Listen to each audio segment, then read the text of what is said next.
Welcome to the Sonic Collective, where music's past meets its future. Join hosts Alan, Scott, and Darren Scott as we explore the albums, artists, and movements that shaped the music we love today. From legendary records and influential musicians to rising artists creating tomorrow's soundtrack, we're passionate about helping music fans discover what matters. While streaming algorithms push what they're paid to promote, we dig deeper, connecting you with the classics you need to revisit and the new artists you need to hear. Rediscover the music that shaped the past. Discover the artists shaping the future. This is the Sonic Collective.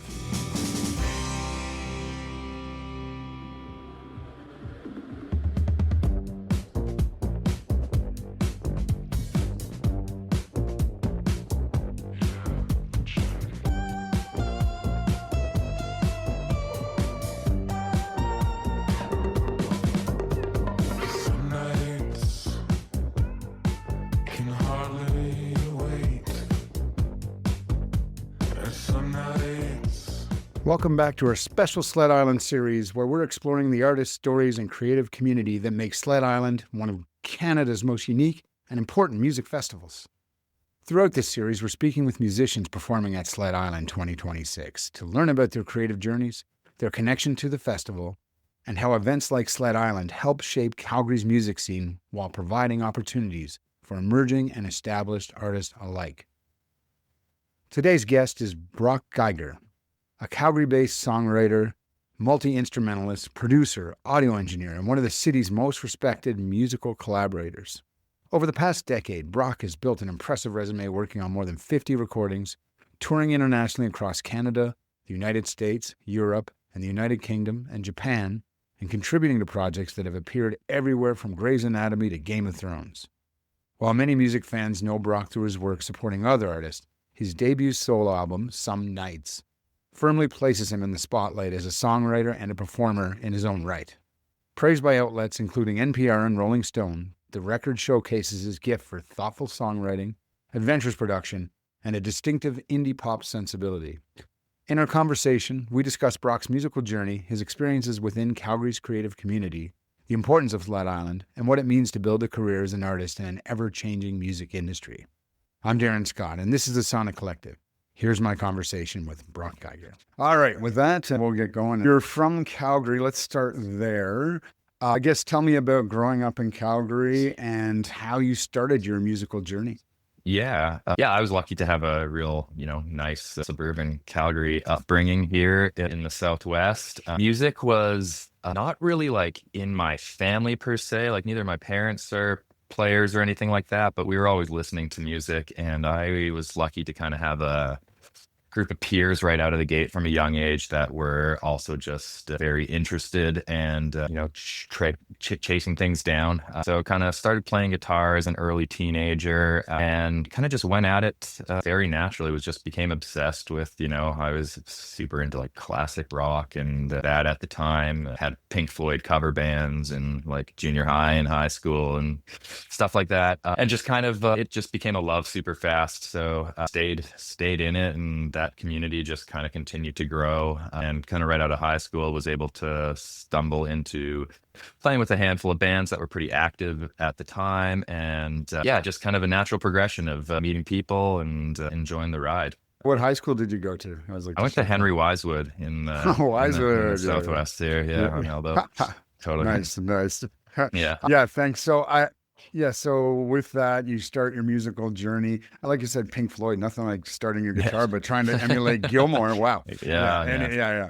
Totally. Obviously great player. So from there, how did you get into becoming, I guess, a studio musician or musician for hire? How did that happen? Yeah, I think right out of the gate, like one of the first bands I joined when I was 19, I started playing bass in a local band called the Dudes here.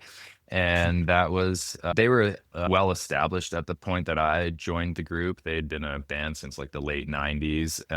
So all of them are, a decade older than me or so, but they needed a new player. So I kind of jumped in, and they were still on kind of riding the waves of like a push from a new record and stuff. So I kind of got introduced to like the touring life and studio world kind of right out of the gate. And that kind of just allowed me to transition some of those skills and connections and ideas to like the projects I was working on my own on the side. And I mean, Calgary is just like a small scene, as you're probably familiar with, I mean, it's big and growing and diverse, but at least like, if you're in it, there's so many like-minded people in those worlds that it's just like, okay, my experience at least was like people helping each other out, like building a community, kind of being introduced to this, that, and the other thing to kind of just continue growing and kind of, treading your own path along that way. But it was always community minded in that way, where it was like, I'm just like learning from my peers or like tapping in on a session and like grabbing a skill set here and there. And then the recording and producing thing kind of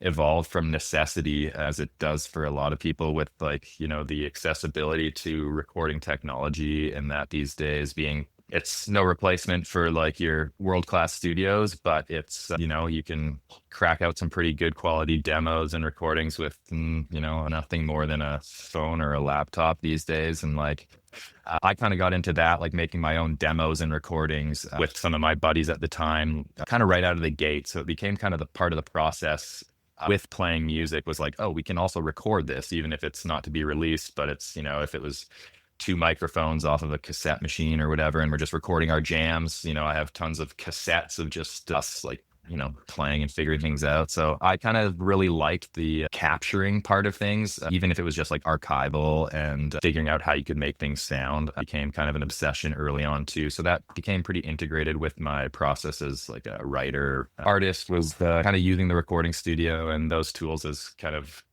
parts of my inspiration.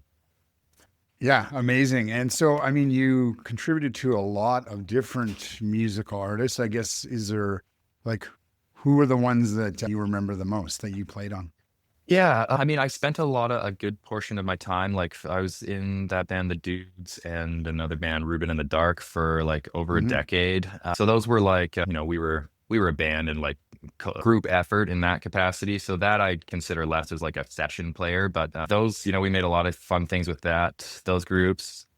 There's no favorites, honestly. There's like, over the years, it's just like been a diverse list, and there's like always stuff to pull from and grow into the next thing. So that's kind of what keeps it fresh and moving forward and exciting for me, is like the fact that nothing is ever the same. It's always like a new kind of problem to solve or like way to present an idea. And that's kind of what keeps it fresh and Yeah, I exciting. saw you also played with Michael Bernard Fitzgerald. Yeah, Yeah, I continue to another play in his great band. local Yeah. artist. Yeah, he's Totally. Yeah, I've great. been on a bunch of his records over the years, and I'm kind of one of the core groups of his touring act for the last 4 or 5 years as well. So we've been good buddies for a long time. Yeah. So you're playing the studio, and then you also open your own studio, Studio B. I guess, when did that start? Yeah, that has been kind of like more of an official thing for the last 5 years or so. Hmm. And again, just kind of came from like naturally evolving. Like I wanted to record my own music and projects, but I think as people kind of realized that was kind of part of what I was doing, and liking the way things were sounding coming out of my space, slowly kind of started getting calls or interest from other people wanting to throw some stuff down. And I've kind of leaned into that as much as possible, as kind of like balancing out my own artist career. It's like being a producer and collaborator for bringing other people's visions to life has been really fun, and just like another way to kind of keep the ball rolling. So that's kind of become like a big focus for me, is operating the studio and working with other artists as well. Yeah, very cool. So you play with a lot of people. You've been in a lot of great bands, and those are big names. Yeah. You're doing that for 15 years. So you step out from behind all that, and you just released your first album last year, 2025, I believe, and Yep. Some Nights. So tell me about that, and why now? Why did you step out from behind to the forefront? Yeah, it's again just kind of, it's a lot of just like things falling into place. It's not too much, I'm a go with the flow kind of guy. Definitely like ideas plotted and things I want to chase down, but that was kind of just like came naturally with a lot of timing. I've always, been writing and have had a band called Rally for years. That's where my personal writing would get filtered.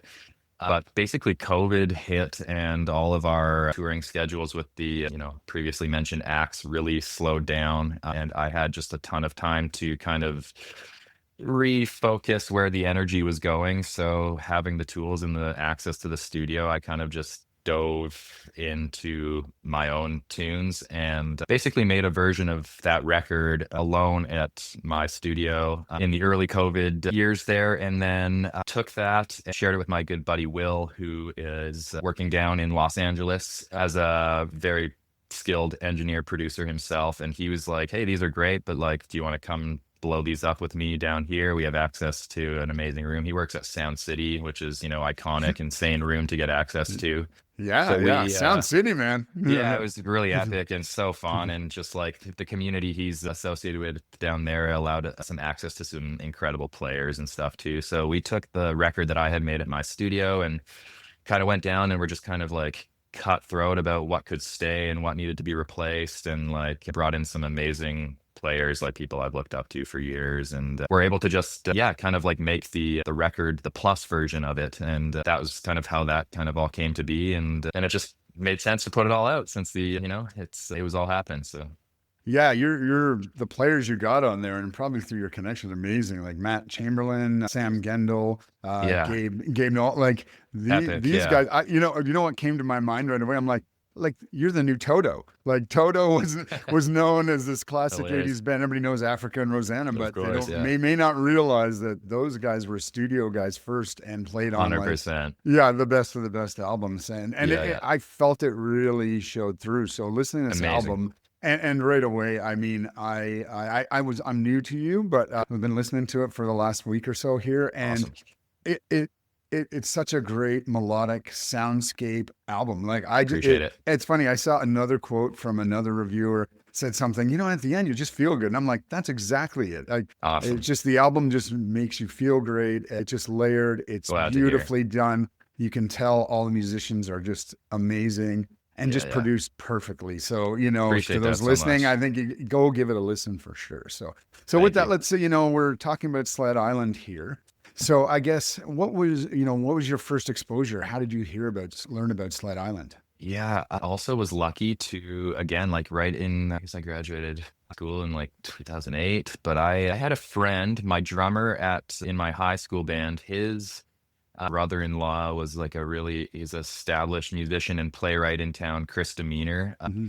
And so we got told about this festival, Sled Island, like the first year it happened in 2007, before, even being of age to go to shows. And I was like, oh, this sounds great. This is something I'm into. So I had my first Sled Island experience the first year it happened in 2007, and ended up getting to see some shows that still are very like stand out in my mind. I saw Chad Van Galen and Mm. Dan Bejar for Destroyer, the church, St. Grace Presbyterian Church. And that blew my mind, just seeing two solo acts kind of like control a room with like the power of just like their songs was very amazing. And then I think later that night, or maybe the next day, we went to Mac Hall Ballroom and saw Spoon, which was Oh yeah. incredible. And like, that was, they were just like on their first kind of like wave of breaking through in the North America. So it was like, that was incredible and amazing. Local act Hot Little Rocket opened up for them. And that just kind of like blew my mind. I was like, wow, this is a local band, playing to a sold out Mac Hall Ballroom. Seeing like peers and people that I, recognized from the record shops in town and stuff, like on stage in front of those rooms. I was like, wow, okay, this is a thing that like we can do. Yeah, that first year Sled Island was insane. They like did like a main stage. It was like Cat Power and like, oh man, I don't even remember. Broken Social Scene, Tegan and Mhm. Sarah. Like the lineup was out of control for like a first year of a festival. So it was like, it made a mark right out of the gate for me.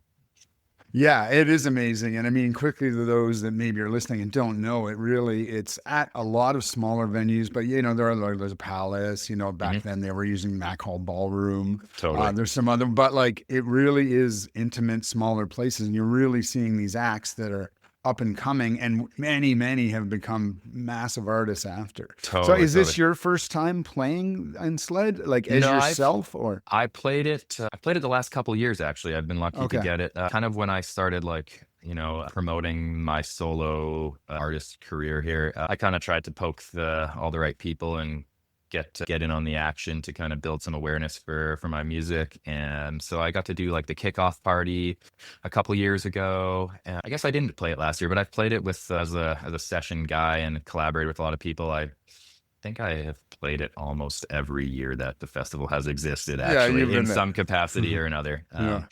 So yeah, that's very familiar, but Well, new you every want to time. play. You want to play it so you get the band at least, and then you can go see the wristband. It's a You can pretty see nice little everybody. perk, you get to Yeah. bounce around and see everyone. It's honestly the festival for me. It's like I love playing it, obviously, but it's like it's such a again like community event. It's like amazing to see the city light up and like it's like holy shit, like people do care about going to shows. That's a week that people it really shows that there's like a reason for these events and people involved. Yeah. Yeah, and I mean, those outside Alberta may look at us and be like, "Oh, it's the Calgary Stampede, and it's all country western here, and they got crazy politics." And but really, I think those of us that live here know. I mean, there's been a music scene here for many, many years, and that's growing. That is not necessarily country, but I mean, I guess how do you feel like events like this and the local, I guess, community across Alberta really supports more independent music and not just that country? Big time. Yeah. It's huge. It's like, I think it's like a staple and people know Sled Island around the world at this point. It's like, I have friends that like my buddy Mineo Kawasaki he's been coming from Japan to play the festival for a handful of years. And it's like, that's grown in the awareness, they bring in international acts and it's like so much stuff that even someone who is interested in like the underground independent world of music, like I'm exposed to new stuff every year too. So it's like it's a amazing discovery and exposure festival, but it's also like it's the real deal. They're putting on great shows and it's like an opportunity for local bands to open for a more established act here and there and like reach some audience in your local town that you maybe wouldn't find otherwise. So it's a really good thing for the arts community here. Yeah, I think so too. And obviously it pulls from the area, which is great. We've always been geographically kind of sheltered here on this side of Canada. It's not so easy to just, if you're playing in Toronto, it's not just a quick hop, skip, and a drive to get to Calgary or anything. It's a destination. So it pulls acts from, of course, BC, Vancouver, but Seattle, you'll get Oregon, Northern California, you get all these cool acts, but a lot of international acts too, which big time. A lot of people don't realize. And again, so intimate. And I always find sled so much about discovery instead of, yes, South by Southwest and all those big festivals, but they've just become big concert tickets now. They do have local there, but it's so busy, so crazy that, here's the opportunity to do that. What's the difference between playing a sled audience versus just one of your regular show audiences? For some reason, the excitement is just up. It's like, I think people, it's established enough now and people kind of know what to expect for like an action-packed 5 days that it's like people are on and ready to go to shows. So that's like kind of the coolest part is just like, there's an excitement in the air. You're on the street, you're running into buddies on bikes who are like, I'm heading to this venue. I'll see you at this show. I'll see, it's like, it's just like kind of fun. There's like an elevated sense of like wanting to be involved and like, not wanting to have the FOMO. You want to see like that buzz act or you heard they had a great set on the Tuesday. I'm getting down to the show on the Friday night, whatever. Like, I think it's just like really cool in that way that it just like injects this like, it's just energized. Like there's the appreciation for what a festival and what a live show is, I think is super magnified that for this week. And it's, I think you just feel that playing, it's like, it feels good to be a part of that wave of like doing something positive for the city. And like culturally, it's just like the shows are, isolated shows, but it's like you're a part of this greater movement that just feels very positive for a place like Calgary. Yeah, agreed. And you touch on a cool point about the show too. Many people will bike and they put bike racks in front because a lot of these clubs and bars and places you're playing, even like the Legion, are all fairly close in the downtown. And you can bike or scooter to them. And a lot of people do like, now, hey, careful with your drinking and driving there. Definitely, But it's a really unique experience. So the bike is the way. I'm a proponent for the bike Sled Island because you can cover. You can get, you can catch a show at 8 and be at the next one by 9:15, and you're cruising, and it's a blast. Oh, yeah, yeah, it's so good, it's so good, and I just wanna point out too, we're talking about your style of music, but I had an interview with K-Riz yesterday, hip hop, and then, there's other elements, comedy and things like that too, so it's just so much more, so much Yeah, more. totally. I think that first year, like Fred Armisen was here. It's like they were like pulling like huge names. It's like Yeah. it's crazy to see the diversity of the billing. Yeah. Yeah, I guess, would you say Sled, the festival itself, has influenced your own musical direction? I think just naturally in being like getting exposed to some of the artists that have come through the city via the festival, like, even subconsciously, I would, yeah, have to admit that probably it has like, infiltrated the psyche to some degree. I've seen some of my favorite shows in Calgary have been Sled Island programmed events. It's definitely amazing, bands that like probably wouldn't be making the trip here, in other situations, like are coming to town to like be a part of this thing. So yeah, I would definitely say like, getting to see some of the acts that through for the festival are made their mark. Yeah, and you made an interesting point, and I guess the question to you, and it would probably be true for other acts, coming here, you get to connect with so many other artists coming, like you said, internationally, locally. Like, have you made some great connections that way?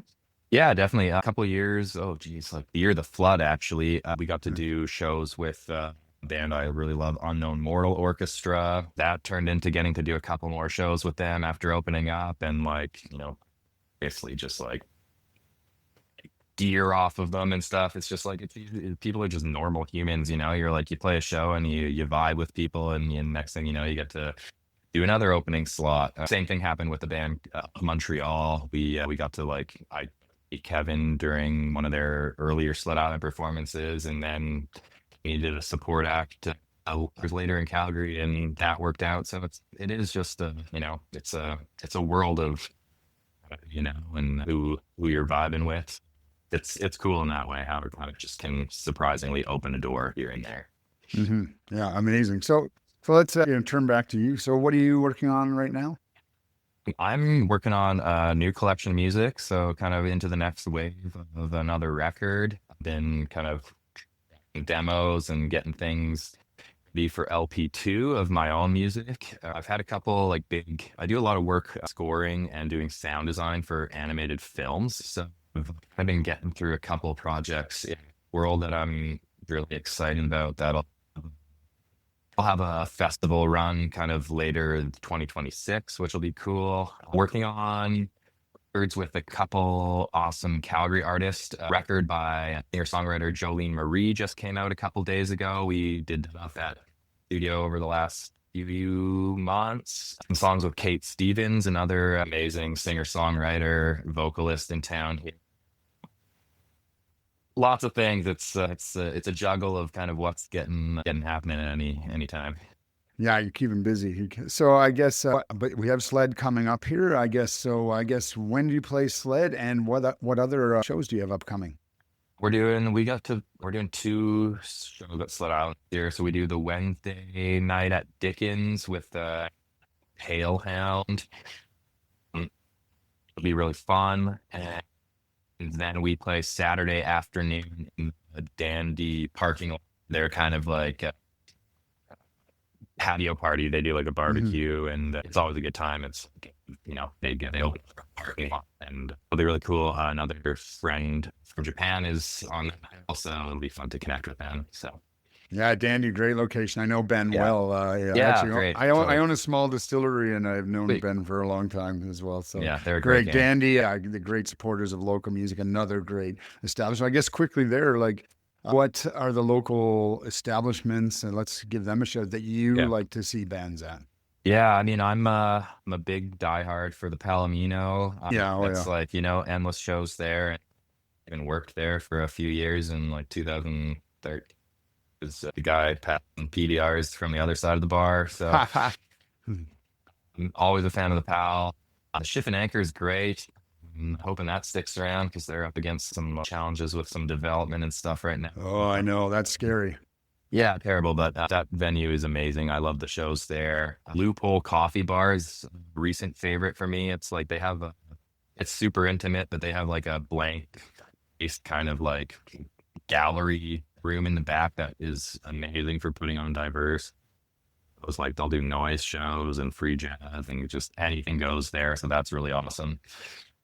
There's, you know what? It's like there should always be more, but there's like a good wave of spaces putting on cool events in city right now. The Blocks Art Center has been really cool lately on 11th Ave. Really cool for like all ages events and stuff. And they're always doing like great fundraisers for valuable trees and stuff in town. So lots of places to see cool independent shows in town right now. Yeah, very cool. I guess for Sled, is there any artists or bands you want to see this year at the show? Oh yeah, I'm really stoked to see La Raji. That'll be super cool. Ambient, like design, kind of spacey music that will be very cool to see in town. I'm pretty excited about one of the bills we get to play on with one of my bands I play in. I Have Newt. We're opening for that Black Country New Road at the Palace, which will be fun. My buddies from Japan, Tangen Gugan, are coming to that Dandy show, so that'll be really cool. We got to play with them in Japan a couple of years ago, so it'll be really fun to have them here. So where can people find your music? Where do you want to send All people? over the internet. BrockGeiger.com is a great place to find all of it. Bandcamp is a great place to find the music and purchase digital or physical copies. We did a limited edition run of super cool EPs, the records. So always encouraging people to check out the physical formats. Mm-hmm. Yeah, you know, Instagram, Brock Geiger is a great place to connect and see all the things going on. But all the typical places, it's all up on the streamers and stuff. But Yeah, awesome. I guess to kind of finish up here, here you're a local Calgary guy, named top 40 under 40 a couple of years back. I guess what advice would you have for up and coming musicians in Calgary? yeah, you know, I don't know, advice. I think it's kind of about just finding your path and like doing your thing, finding your voice, and then finding the people that resonates with, and they do exist, you know. So staying true to that is kind of like what keeps it feeling real and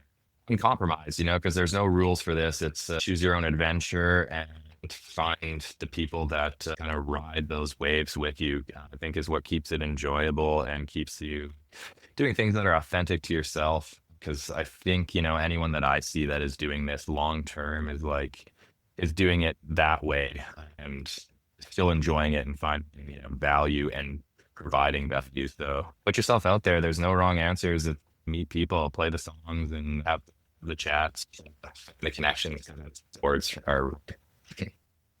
Yeah, got you. Well, and great place to make connections, Sled Island. But anyway, Brock, anything else you'd like to add or tell your fans? Yeah, this is great. Yeah, no, I appreciate it. Thanks for opening things up and put a spot for the festival, and it stirs up a little bit more interest. Yeah, hopefully. Brock, super great to talk to you today, and thanks for this. And I'm really appreciate it. Excited. The dance of our desires is an unbound flame. There is a limit to the fire when there's nothing left to terrorize, nothing left to gain. The plastic fruit that you picked out are on display. There is no limit to the lies, and now there's no one left to take a bite. That was Calgary musician, songwriter, producer, and sonic explorer Brock Geiger. A huge thank you to Brock for joining us and sharing his thoughts on songwriting, creativity, collaboration, and the role Sled Island continues to play in fostering a vibrant and supportive music community here in Calgary. If you haven't already, be sure to check out Brock's debut album, Some Nights, and explore the many projects he's contributed to over the years. Whether performing on stage, producing in the studio, or collaborating behind the scenes, Brock continues to be one of the most influential and versatile musicians working in Western Canada today. This interview is part of our ongoing Sled Island series. Be sure to listen to our feature episode, The Sonic Collective Presents Sled Island, the festival that changed Calgary music, as well as our conversations with other artists performing at this year's festival. We'll also be releasing a special post-festival recap episode where we'll share highlights from Sled Island 2026, reactions from artists and fans, and our reflections on why this festival continues to be one of Calgary's greatest cultural success stories. Until next time, keep discovering great music, support independent artists, and never stop exploring. I'm Darren Scott, and this has been the Sonic Collective. Thanks for listening. Thanks for listening to the Sonic Collective. If you enjoyed this episode, help us keep great music alive by subscribing, leaving a review, and sharing the show with a fellow music fan. Be sure to explore a growing catalog of album reviews, artist interviews, festival coverage, and music discoveries from across Canada and beyond. The theme music for the Sonic Collective is Dust by Léger Gantique from Calgary. Our thanks to the band for letting us use and feature their music. Be sure to check them out. Until next time, keep listening, keep discovering, and keep the conversation going. This is the Sonic Collective signing off.